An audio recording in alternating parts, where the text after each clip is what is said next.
It's K Black in the building, man. I'm back with another video. Hey, surprisingly, I'm not on the grind, man. I'm chilling with my children. So you might hear them in the background, man. But anyway, um, today is prediction Friday. I usually wait to the last second to make my prediction. I just want to see how the weigh-ins look, and after that, sometimes I already have in my head who I'm gonna roll with anyway. But sometimes I still like to see the weigh-in just to see how both fighters look, and see if they make weight at least comfortably. Do they look the part, and things like that. In my opinion, both these guys, Porter and Danny Garcia, they both look drained, man. But this is nothing new. Many of these guys in the off season, they blow up 2 to 3, even 4 weight classes. Okay, I know it sounds absurd, but it's true. Some of these guys walk around in the low to mid 170s, and some of these guys even walk in the low 180s. All right, but they lose the 30 plus pounds. They make 147, and they might look skeletal at the weigh-in, but the next night they look like their regular self. All right, so both these guys, Porter and Garcia, they're gonna probably be in the 160s tomorrow, man. Mid to low to mid, 160s. All right, they'll be ready to go. So I mean, let's put this out here, man. You know, honestly, I don't like neither fighter. All right, I'm just being honest, and primarily because their father. You know, um, both these guys love hogging the limelight from their sons. But Andrew Garcia, as I call him, Andrew Snort the Lion Garcia. Uh, I just dislike him, and all of the race baiting and stuff like that. All those things that are obnoxious, just things that he says. He kind of get under my skin and rub me the wrong way. So I just dislike his Mo all Three Stooges haircut having ass, man. And Kenny KDD Porter, I dislike him as well, because he definitely want to answer all the questions. I always want to be all in the line, like I always want to be in front of the cameras, you know what I mean? Taking all the shine from Shawn Porter, man. It's just what it is, man. So I dislike Kenny Porter, Grinch stole Christmas looking ass, okay? It's just what it is, man. And primarily, I don't like Danny Garcia either. Reason for that is because um, when it's him and his father was saying, like, well, why we fight each other? We're not going to fight a raw soccer. You know what I mean? Basically, when they was basically saying, "Hey, I can fight anybody, still get paid good money." Just straight cherry picking. Man, I just dislike that, man. And even to this day, it's still uh, I've left a sour taste in a lot of people's. This is left a sour taste for a lot of people, man. It really did. Um, and Sean Porter, I just dislike his rough and rugged wrestling style, as some people call it, man. That football style. Be running people over like he's a running back, man. Like my brother, Black Fight Fan TV states, he call him Hershey Walker, man. That's funny as hell, man. But since all this out the way, all my dislikes, let's get to the prediction, man. Um, if Danny really want to win this fight, he would try to keep this fight in the middle of the ring, keep it mid to long range. Long range so he can throw his right straights, which is a power punch form, as well as mid range so he can throw his no look left hook. And they call it no look left hook because he actually do not be looking when he throw the punch. What he does, he look at his opponent's feet, and once he see his opponent's feet in in range, that's when he unleashes his left hook. Okay, that's how he normally do it.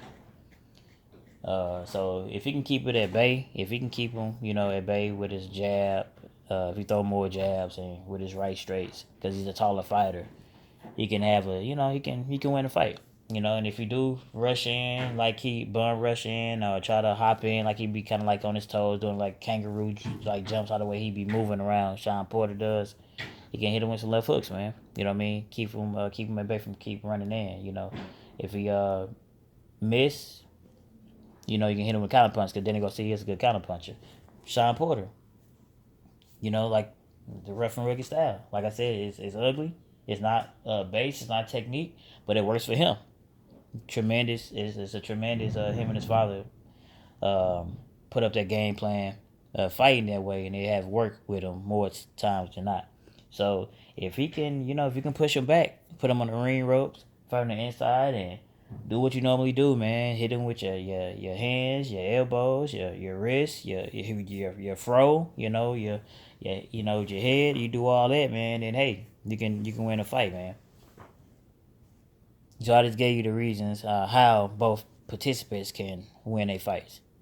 If Danny keep him at bay, long range and mid range, counter punches, stuff like that, he can win the fight. But if he unable to keep him at bay and Shawn Porter is able to get on the inside and use those tactics that he used, it's gonna be a long night for Danny, or even a short night, because we have seen Shawn Porter beat the hell out of people and get him out of there. And if the guys he didn't get out of there, you can tell he was in a fight. Headbutts, cuts, bruised up. You gonna tell you're in a fight, man. Let's just be honest here, man. The two people that beat Shawn Porter was a mover and a good boxer in Keith Thurman, and a person who was able to hold their ground and throw real good, strong, crisp jabs and straight rights, and hold when he was in on the inside. See, for the most part, Keith Thurman in the latter part of the fight, 'cause in the beginning he was able to trap Keith on the ropes, but Keith started moving, boxing more, and he was able to his hard punching was able to keep Shawn at bay. Kell Brook holding him was able to keep him at bay. Every time he got on the inside, he held him, and then he hit him with some crisp shots. That's how he was able to do. So, can Danny Garcia implement those same styles? As far as being a boxer, he's not. He's flat footed as hell. They say he got what six. His father said he got like 6 toes on 1 foot. So that's why he got good balance, or that's why he, don't get knocked down or knocked out or whatever. You know what I mean? But be it as it may, whether that's true or not, can he implement that style of, holding Shawn if he do get rough and make it rough and ugly, or can he move around? I haven't seen either one. Like I said, I've seen him being flat foot, and I've seen him not, holding nobody. So who knows, man? And can Shawn Porter get away from those that right straight, and more importantly that no look left hook? You know what I mean? If he can, then hey, it can go in his favor, man. You gotta make a prediction. In my opinion, I've said this with Shawn Porter, and let's just be here, and I've said this many times. The B list type of fighters, C list type of fighters, he's gonna beat those guys all day, knock them out even. Walking apart for Shawn Porter, they ain't gonna be able to stop him. But the B list fighters, B plus list fighters, even could consider possibly on the cusp of being A list type fighters. He gonna have a problem with all of them. That's why he's able to. That's why even in a close fight, he gonna give them all close fights. But even in a fight with Kell Brook and Thurman, even though that was close, he had some good work in there. It's still he was unable to beat those guys.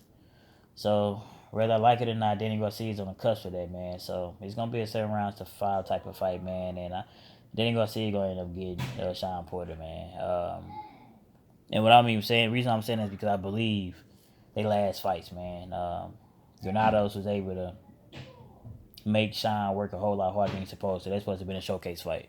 I know Granados is a tough nose fighter, but he a 140 pounder. There's no way he should have got. I know they said Shawn Porter hurt his hand too, but there's no way. You see how Brandon Reels got done by Danny Garcia with that showcase fight? That's the same exact thing that's supposed to happen with Granados, man. But anyway, it didn't happen. So that's what I'm rolling, man. And if I'm wrong, I would actually like to eat crow. I actually want Shawn Porter to win this fight. All right, let's just be clear. But I just think that those styles, I don't know, man. If Shawn Porter can just Shawn Porter can do what Lamont Pearson did, I'll box him first half of the fight. You know what I mean? Because they're gonna be looking for Shawn Porter to be do that rough and rugged stuff. But if he can come in straight pure box, they ain't gonna be I know they didn't prepare for that. You can just straight box him first half of the fight. In the second half of the fight, you can use those rough house tactics, man. Like kind of like how Peterson did. Peterson, he outboxed him, and then second half of the fight, he brought it to him, man. So hey, it is what it is, man. Who y'all guys got, God? Who y'all guys got for tomorrow night's fight, man? Porter or Garcia? It's K Black in the building. Like, comment, subscribe. Shout out to the whole LDBC.